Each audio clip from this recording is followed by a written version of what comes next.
সব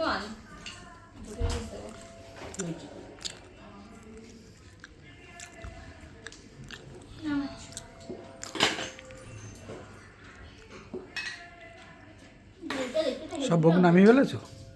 সব ভোগ নামাচ্ছ? হ্যাঁ,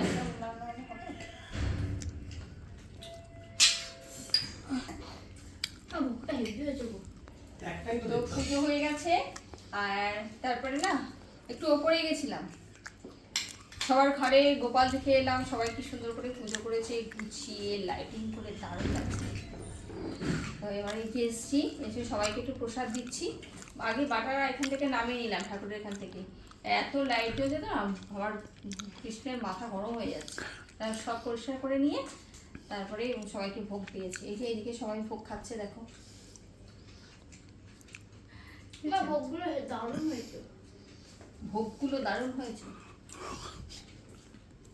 ঠিক আছে, চলো সবাইকে দেই, ওরা বসে খাক, তারপর সবাইকে দিয়ে আসবো ঘরে ঘরে। ওরা কেটে দাও আর একটা ভিডিও করো।